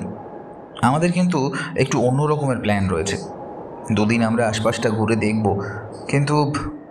মানব আরও কিছু বলতে কি উৎসবের দিকে তাকাতেই উৎসব ইশারায় তাকে চুপ করে থাকতে বলে। তারপর দিন হোটেলের ঘরে রাতের বেলা বসে মানব আর উৎসব সবকিছু খুলে বলল আলফ্রেডকে। সমস্ত শুনে অ্যালফ্রেড বলল, দেখো, এই কাজ যে আমি করিনি তা নয়। মিশরের পিরামিডে যাওয়ার একটা রাস্তা আছে, তবে সেই পিরামিডে সবাই গিয়েছে, আর পিরামিডটা ছোট। তোমরা সকলেই এইখান থেকেই দেখতে পাবে। ওই যে ওইটা। অ্যালফ্রেডের কথা শুনে মানব আর উৎসব হোটেলের জানলা দিয়ে বাইরের দিকে তাকিয়ে দেখতে পেয়েছিল জানালার সামনে দিয়ে একটা পিরামিড দেখা যাচ্ছে। গম্ভীর গলায় অ্যালফ্রেড বলেছিল, কিন্তু তোমরা যে পিরামিডের কথা বলছো সেটা ওটা নয়। ওই পিরামিডের আশেপাশে সন্ধ্যাবেলার পর আর কাউকে থাকতে দেওয়া হয় না। ওই পিরামিডের তলায় তোমরা সত্যিই ঢুকতে চাও? আমি আজ পর্যন্ত সেখানে যাইনি। এমনকি আমার মনে পড়ে না আমার মতো যারা গাইড রয়েছে, যারা লোকেদের পিরামিডের মধ্যে নিয়ে যায়, তারাও ওখানে গেছে বলে। কিন্তু আমি যাব। আমার কাছে একটা পুঁথি আছে, সেই পুঁথিতে ওই পিরামিডের ব্যাপারেও লেখা আছে। সত্যি বলতে তার ভাষা উদ্ধার করার ক্ষমতা আমার নেই। আমার ঠাকুরদা ওখানে গিয়েছিলেন, আজ থেকে অনেক অনেক বছর আগে হলেও যে পথে তিনি গিয়েছিলেন সেই পথ খুঁজে বার করা সম্ভব নয়। কিন্তু তিনি তার ডায়েরিতে লিখে গেছেন অন্য পথে ওইখানে যাওয়া সম্ভব। এটা আমিও শুনছি, অন্য একটা পথ আছে, তবে সেই পথ সবসময় খোলা থাকে না। রাতের অন্ধকারে যেদিন আকাশে পূর্ণ চন্দ্র থাকবে সেই দিনে ওই পথ খোলা থাকবে। আর আজ থেকে 2 দিন পরেই বোধহয় পূর্ণিমা। এসব কথাই অ্যালফ্রেডের মনে পড়ছিল। বারবার মনে হচ্ছিল সে কি কোনো ভুল করলো। কেন যে আমি ওদের কথা শুনে ওদের এখানে নিয়ে এলাম? এখন এই বিপদের মধ্যে থেকে আমরা কি করে উদ্ধার পাবো? উৎসব, অ্যালফ্রেড, তোমরা কোথায়? এই তো আমি এখানে। মানব, মানব, টর্চটা একবার জ্বালাও। তোমার কাছে একটা টর্চ থাকার কথা। মানব ব্যাগ থেকে বার করে টর্চ জ্বালালো। সেই টর্চের আলোর মধ্যে সামনের দিকে এগোলো মানব টর্চের আলোয় অ্যালফ্রেডের দিকে এগিয়ে গেল, কিন্তু উৎসব কিছুতেই স্থির হতে পারছিল না। তারপর উৎসব যতবারই এগোচ্ছিল ততবারই তার মনে হচ্ছিল সেই পোকাগুলো যেন তার পিছু পিছু এগিয়ে আসছে। একবার সে টর্চের আলোটা পেছনের দিকে ফেলেছিল।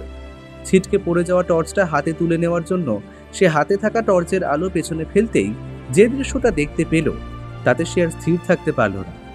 পোকাগুলো শুধু মেঝেতে নয়, উপরের দিক থেকেও কিলবিল করে তার দিকে ছুটে আসছে। একবার ওই পোকাগুলোর মধ্যে গিয়ে পড়লে কি হবে সেটা ভেবেই সে ভয় পেয়ে গিয়েছিল। পোকাগুলোর মধ্যে একবার গিয়ে পড়লে যে বড় বিপদ হবে সেটাও বুঝতে পারছিল ওরা। মানব আর আলফ্রেড যে কোথায় গিয়েছে সেটা উৎসব বুঝতে পারছিল না। সে প্রাণপণে ছুটছিল, বারবার সেই পোকার হাত থেকে নিস্তার পাওয়ার মতন একটা উপায় খুঁজে বার করার চেষ্টা করছিল। ঠাকুরদার ডায়েরিতে এই পোকার কথা লেখা ছিল। এই পোকা যে মানুষের রক্ত মাংস মুহূর্তের মধ্যে ভক্ষণ করতে পারে সেটাও সেখানে লেখা ছিল। ছুটতে ছুটতে হুমড়ি খেয়ে মাটির উপর ছিটকে গিয়ে পড়ল উৎসব। তাতেই তার কাঁধের কাছ থেকে ব্যাগটা খুলে গেল। ব্যাগের একটা চেন সামান্য খোলা ছিল। কি করে যেন সেই চেনটা থেকে বড় একটা দেশটাইয়ের বাক্স বাইরে বেরিয়ে এসেছিল। সঙ্গে সঙ্গে উৎসবের সমস্ত কিছু মনে পড়ে গেল।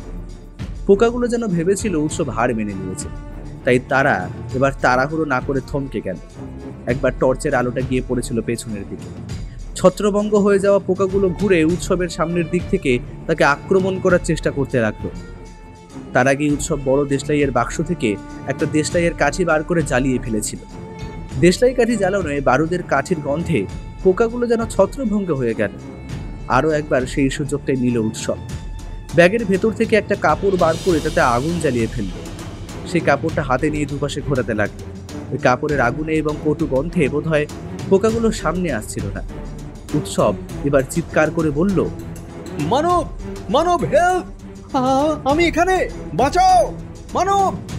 কিন্তু শুধু উৎসবই কি তাদের খুঁজছিল? মানব আর আলফ্রেড কি উৎসবকে খুঁজছিল না?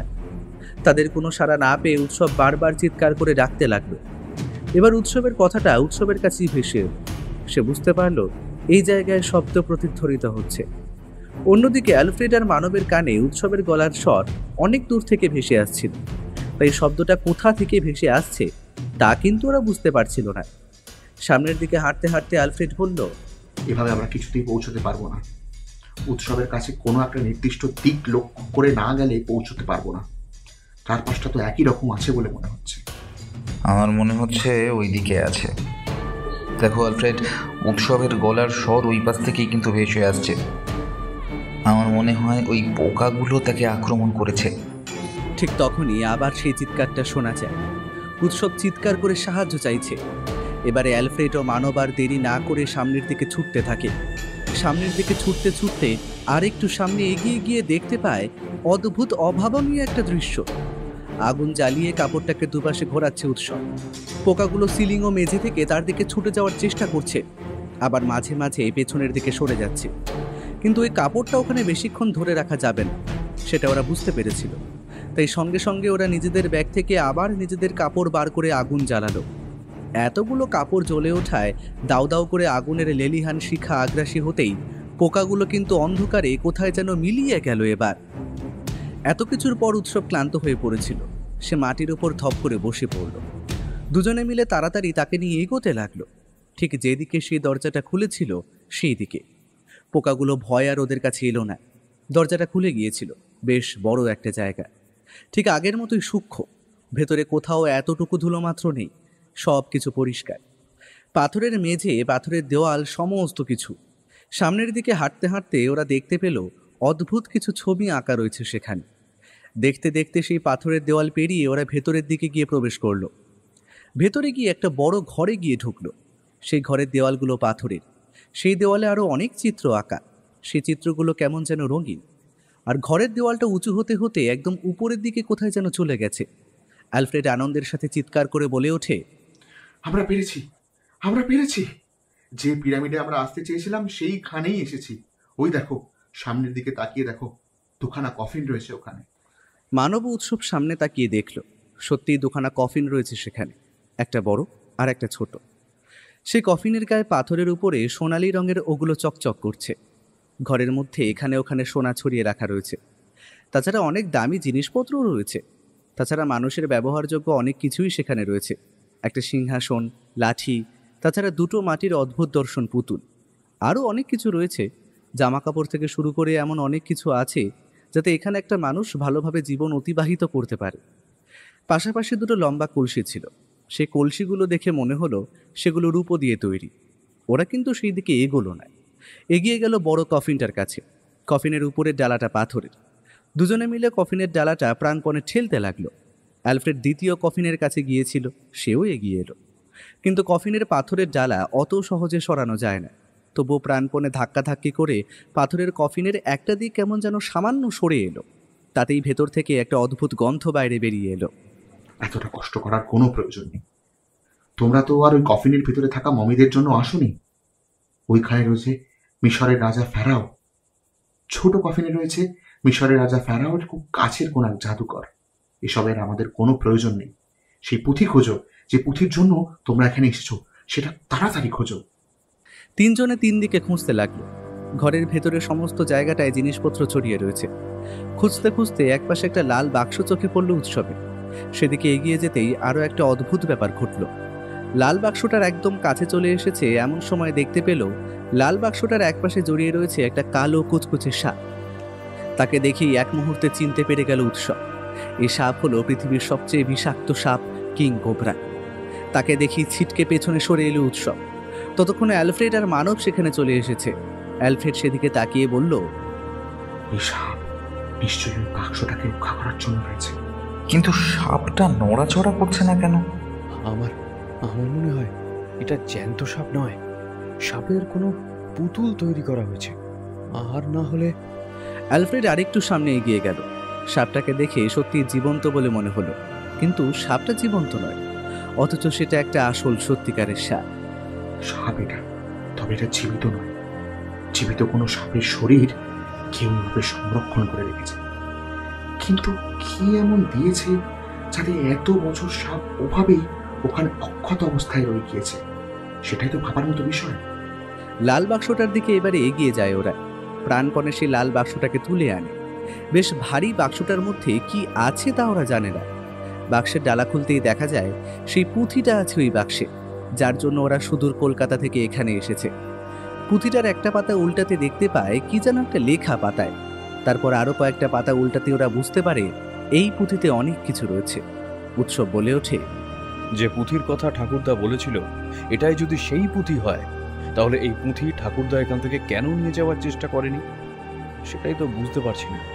এতে এমন অনেক কিছু আছে।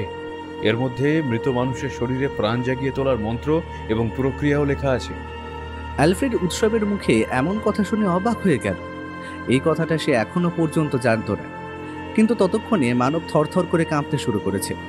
যেখান থেকে ওরা হেঁটে এসেছে সেদিকে তাকিয়ে ভয়ার্তভাবে কিছু বলার চেষ্টা করতে লাগলো, কিন্তু ভয়ে তার মুখ থেকে কোনো কথা বেরিয়ে আসছিল না। অ্যালফ্রেড মানবের দৃষ্টি অনুসরণ করে দেখল দেওয়াল আর মেঝে থেকে কিলবিল করে আসতে শুরু করেছে সেই রক্তখেকো কালো পোকাগুলো। তাই জন্যেই মানব ভয় পেয়েছে। উৎসবের হাতে টর্চটা ছিল, বাক্সের মধ্যে পুঁথিটা তখনও ছিল। সে তখনও বাক্স থেকে সে পুঁথিটা বার করেনি। মানবের চিৎকার শুনে সামনের দিকে তাকিয়ে দেখে সে পর্যন্ত ভয় পেয়ে গিয়েছিল। তার হাত থেকে বাক্সটা ছিটকে গেল। তার সঙ্গে সঙ্গে বাক্স থেকে পুঁথিটা বাইরে বেরিয়ে এলো। হাওয়ায় পুঁথিটা ভাসতে ভাসতে এগিয়ে গেল একপাশে পাথরের মেঝের ওপর। ওদের সেদিকে খেয়াল ছিল না, কিন্তু অ্যালফ্রেড সেদিকে খেয়াল করেছিল। সে ছুটে গেল পুঁথিটাকে ধরার জন্য। অ্যালফ্রেডের থেকে পুঁথিটা অনেকটা দূরে ছিল। মানব আর উৎসব পোকাগুলোকে দেখে একপাশে সরে এলো। অ্যালফ্রেড কিন্তু পুঁথিটাকে ধরার জন্য পাথরের মায়াজালের উপরে ঝাঁপ দিল, কিন্তু তার থেকে মাত্র কয়েক আঙুল দূরে পুঁথিটা পাথরের মেঝের উপরে পড়তেই সঙ্গে সঙ্গে আগুন জ্বলে উঠল সেটায়। ঠিক তখনই ওদের মনে হলো গোটা ঘরটা যেন থরথর করে কাঁপছে। ওদের তিনজনকে আবার অবাক করে দিয়ে এতক্ষণ ধরে ঠেলতে থাকা সেই কফিনের পাথরের ডালাটা খুলে গেল। তার সঙ্গে পাশের ডালাটাও খুলে গেল। অ্যালফ্রেড মাটি থেকে উঠে দাঁড়িয়েছিল। সেই রক্তখেকো পোকাগুলো ছুটে আসছিল ওদের দিকে। এবার সেগুলো পথ পরিবর্তন করলো। তারা গিয়ে ঢুকতে লাগলো বড় সেই কফিনের ভেতরে। তারপর ডালাটা অদ্ভুতভাবে বন্ধ হয়ে গেল। ব্যাপারটা খুবই দ্রুত ঘটেছিল, কিন্তু ওদের যেন মনে হলো অনেকক্ষণ ধরে সমস্ত কিছু ঘটল। অ্যালফ্রেড কিছু বলতে যাবে তার আগেই গোটা ঘর কাঁপতে লাগলো। সেখানে যেন ভূমিকম্প হচ্ছে। আমাদের এখান থেকে বের হতে হবে। কিন্তু আলফ্রেড তুমি তো বলেছিলে এখান থেকে বেরোবার অন্য পথ রয়েছে। প্রত্যেকটা পিরামিডের তলায় ঢোকার পথ আর বাইরে বেরোনোর পথ আলাদা থাকে। ঢোকার পথ এইখানে হবে, ঢোকার পথ এই পাশে, তার মানে বেরোবার পথও এখানেই আশেপাশে কোথাও আছে। ওরা প্রাণপণে ছুটতে লাগলো অন্য পাশের দেওয়াল দিয়ে, কিন্তু নিরেট দেওয়াল। সে দেওয়ালে কোনো পথ দেখা যাচ্ছে না। অ্যালফ্রেড দেওয়ালের গায়ে হাত বোলাতে লাগলো। হাত বোলাতে বোলাতে বারবার সে পাথরের গায়ে প্রচণ্ড ধাক্কা দিতে লাগলো। আমি নিশ্চিত এইখানেই পথ আছে, এইখানেই সেই পথ থাকবে। সেখান থেকে বেরোতে হবে। এখানে ছাড়া অন্য কোথাও সেই পথ থাকতে পারে। উৎসব কিন্তু ততক্ষণে অন্য একটা ব্যাপার লক্ষ্য করেছিল। ঘরের ভেতরটা কেমন যেন অন্ধকার হয়ে আসছে। আলোটা কোথা থেকে যেন এসে ঢুকছিল, সেটা এখন যেন কেমন কমে এসেছে। একদম উঁচুতে যেখানে চারকোনাভাবে পাথরের দেওয়ালগুলো উপরে উঠে গেছে, সেই ওপরের দিক থেকে আলোটা আসছিল, সেটা এখন বন্ধ। মনে হয় রাত নেমে আসছে। যেভাবেই হোক আমাদের এখান থেকে বের হতে হবে, না হলে অন্ধকার হয়ে গেলে আর আমরা পথ খুঁজে পাবো না। মানব বেশ চমকে উঠেছিল। যদি সত্যিই ওরা পথ খুঁজে না পায় আর অন্ধকারের মধ্যে যদি ওই কফিনের ভেতর থাকা পোকাগুলো আবার বেরিয়ে আসে, তাহলে কি হবে? অ্যালফ্রেড নিজের প্রাণপণ শক্তি দিয়ে ধাক্কা দিচ্ছিল। পাথরের মেঝেতে পড়ে যাওয়ায় তার হাতের কাছটা সামান্য কেটে রক্ত বেরিয়ে আসছিল। ধাক্কা মারতে মারতে একসময় একটা পাথর আলগা হয়ে একপাশে সরে যায়। তারপরে ঘর ঘর শব্দ করে সে দেওয়ালের একপাশে একটা ছোট্ট দরজা খুলে গেল। অ্যালফ্রেড চিৎকার করে উঠল, তাড়াতাড়ি, এই দরজা কিন্তু বেশিক্ষণ খোলা থাকবে না। অ্যালফ্রেড এগিয়ে গেল সেই দরজার দিকে। তার পেছনে মানব আর শেষে উৎসব। তারা প্রাণপণে ছুটছে। উৎসব ছুটতে ছুটতে পেছনের দিকে তাকিয়ে একবার দেখল, যেখানটা আগুন লেগে পুঁথিটা পড়ে গিয়েছিল সেখানে তাকালো। তারপর ঢুকে পড়ল দেওয়ালের মাঝ থেকে চলে যাওয়া সেই পথের ভেতর। পথটা বেশি বড় নয়। অ্যালফ্রেড দৌড়তে দৌড়তে পথের সামনে এসে পড়েছিল। তখন একটা ভয়ঙ্কর ব্যাপার ঘটে গেল। পথটা আস্তে আস্তে বন্ধ হতে লাগলো, যেন একটা পাথর অপর পাথরের সঙ্গে গায়ে লাগাতে লাগাতে এগিয়ে আসছে। উৎসব প্রাণপণে ছুটল। ওখান থেকে মানব চিৎকার করে উঠল, তাড়াতাড়ি তাড়াতাড়ি উৎসব, তাড়াতাড়ি, দেরি করলে হবে না। এই পাথরের দরজা একবার বন্ধ হয়ে গেলে। তার কথাটা শেষ হলো না। অ্যালফ্রেড সামনে ঝুঁকে এলো খানিকটা। উৎসব আর থাকতে না পেরে অ্যালফ্রেডের হাত লক্ষ্য করে একটা ঝাঁপ দিল। ঠিক সঙ্গে সঙ্গে তার পেছনের পাথরটা দম শব্দ করে বন্ধ হলো। অ্যালফ্রেড তার হাত ধরে একটা হ্যাঁচকা টান দিয়ে দুজন মিলে বাইরের পথের দিকে ঝাঁপ মারতেই সঙ্গে সঙ্গে তাদের পেছনের দরজাটা বন্ধ হয়ে গেল। অ্যালফ্রেড ঝাঁপিয়ে পড়েছিল। তার জুতোটা একটা অংশ থেকে গিয়েছিল পাথরের দিকে। পাথরের প্রচণ্ড চাপে তার জুতোর সেই অংশটা আটকে রইল পাথরের গায়ে। উৎসব বাইরে বেরিয়ে এলো, কিন্তু অ্যালফ্রেড পাথরের গায়ে পা ঝোলা অবস্থায় আটকে গেল। দুজনেই ভেবেছিল অ্যালফ্রেডের পাটা আটকে গেছে। তাকে ধরে একটা হ্যাঁচকা টান দিতেই জুতোর সেই অংশটা ছিঁড়ে বাইরে বেরিয়ে এলো। আমি তো ভেবেছিলাম আমার পা আটকে যাবে, যেমনটা আসলেই হয়েছিল। এবার তোমরা বুঝলে কেন আমি বলছিলাম ওই দরজা বেশিক্ষণ খোলা থাকবে না। ওরা যেখানে এসে পড়েছিল সেটা পিরামিডের বাইরের অংশ। পিরামিডের ভেতরের অংশে ঢোকার জন্য ওদের এত কষ্ট করে ঢুকতে হলো। অথচ বেরোবার সময় পিরামিডের বাইরে ঝাঁপিয়ে পড়তে ওরা বুঝতে পারলো সেই বিখ্যাত বড় পিরামিডের বাইরে ওরা বালির উপরে এসে পড়েছে। ক্লান্ত শরীরে ওরা বেশ কিছুক্ষণ বালির উপরে শুয়ে রইল, তারপর কোনো রকমে উঠে হাঁটতে লাগলো বালির ওপর। তোমরা যে কারণে এসেছিলে সেটাই তো হলো না, আর তোমরা ওখান থেকে পুঁথিটাও নিতে পারলে না। তাহলে আর কোনো দুঃখ নেই। আমি এবার বুঝতে পেরেছি আসলে কেন আমার ঠাকুরদাও এখানে পৌঁছেও এখান থেকে পুঁথি নিয়ে যায়নি। আসলে তিনি জানতেন এই বাক্স থেকে ওই পুঁথি বার করার পরে ওটা যদি কোনোভাবে মাটিতে কিংবা পাথরে যে কোনো স্থানে পড়ে তাহলে ওই পুঁথি আর থাকবে না। মনে নেই অ্যালফ্রেড, তুমি নিজেই তো বলেছিলে ওই জাদুকর ওই পিরামিডের সমস্ত কিছু তৈরি করিয়েছিল। তেমনভাবেই ওই পুঁথিকে জাদু বলে সংরক্ষণ করা হয়েছিল। ওটা পাথরে পড়ার সঙ্গে সঙ্গে তাই আগুন লেগে সমস্ত কিছু পুড়ে যায়। তার মানে আমাদের এখানে আসা, এই পিরামিডের ভিতরে ঢুকে এত কষ্ট করা, সবকিছুই বিফল হলো। বিফল হবে কেন? যে পিরামিডের ভেতরে আজ পর্যন্ত কেউ ঢোকেনি সেখানে আমরা ঢুকেছিলাম। ওই পথ দিয়ে পিরামিড পর্যন্ত ঢোকা যে সহজ ব্যাপার নয় সেটা তো আমরা ভালোভাবেই বুঝতে পেরেছি। আমার ঘড়িটা আবার চলতে শুরু করেছে। আমার মনে হয় সবার ঘড়ি চলছে এখন। সবাই সবার ঘড়ির দিকে তাকালো। ওদের ঘড়িগুলোও চলছে, কিন্তু শুধু ঘড়ির সময় দেখলে হবে না, আজ কত তারিখ সেটাও জানা দরকার। পিরামিডের ভেতরে যেদিন রাতে ঢুকেছিল সেদিন ছিল 21শে জুন। কম্পাসও চলছিল। ওরা বালিয়াড়ি পেরিয়ে এসে ঢুকলো লোকালয়ের কাছে। তারপর হাঁটতে হাঁটতে এগিয়ে গেল ওদের নিজেদের হোটেলের দিকে। হোটেলের ম্যানেজার ওদের দেখে তো অবাক। ওরা হোটেলের ভাড়া বুঝিয়ে দিয়ে বেরিয়ে গিয়েছিল, আবার যে ওরা আসবে সেটা সে ভাবতে পারেনি। অল্প কথায় ওরা বুঝিয়ে দিল ওরা আসলে হোটেলের মালিককে না জানিয়ে কোথাও একটা বেরিয়ে পড়েছিল। এখন ওদের আবার এই হোটেলে ঘর প্রয়োজন। সেই রাতেই স্নান করে ওরা তিনজনে মিলে হোটেলের ঘরে বসলো। ভালোভাবে খাওয়াও হয়নি কয়েকদিন। বেশ ভালো করে পেট ভরে খাওয়া দাওয়া করলো ওরা। তারপর বিছানার কাছে এসে বসে তিনজনে মিলে বেশ কিছুক্ষণ এ সমস্ত কিছু নিয়ে আলোচনা করতে লাগলো।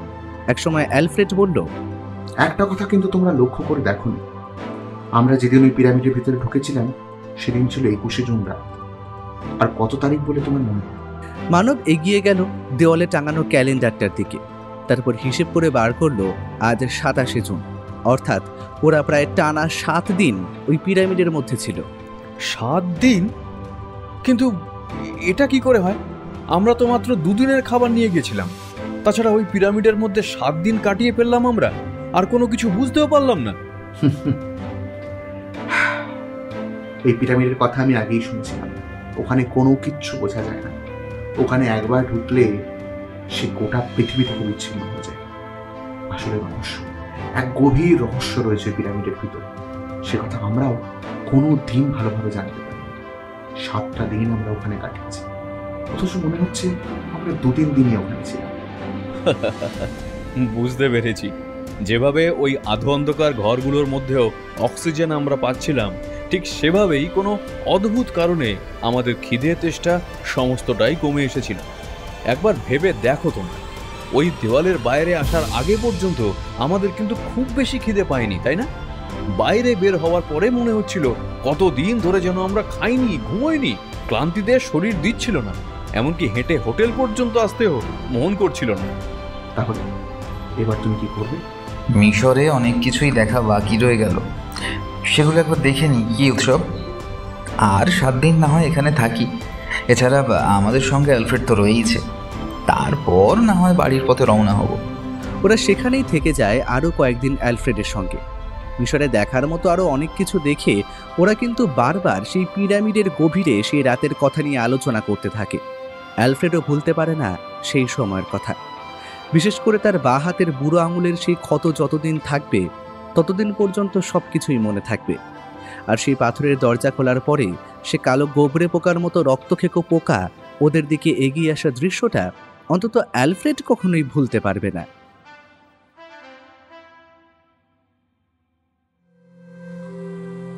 শুনছিলেন লেখক সুকান্ত দাশের কলমে মানব ও উৎসব সিরিজের গল্প রক্তপন্থীর সন্ধানে। সম্পাদনা, ডিরেকশন এবং ভিডিওর ভিজুয়াল এফেক্টসে প্রায়ণ গোস্বামী। বিশেষ সহযোগিতায় পার্থ মুখার্জি। শব্দ পরিকল্পনা, মিশ্রণ এবং আবহ সৃষ্টিতে সাউন্ডস্কেপ। পোস্টার ডিজাইনে কভারম্যান অভিব্রত। কেমন লাগলো আজকের গল্পটি? ভালো লাগলে অবশ্যই আমাদের সাবস্ক্রাইব করে আমাদের সাথে থাকুন এবং লাইক ও কমেন্টের মাধ্যমে আপনার মতামত জানান। এরকম গল্প যদি আরও শুনতে চান তাহলে প্লিজ আমাদের কমেন্টের মাধ্যমে জানান। দেখা হবে নতুন কোনো গল্পে। ততক্ষণের জন্য শুভরাত্রি। ভালো থাকবেন এবং সকলকে ভালো রাখবেন।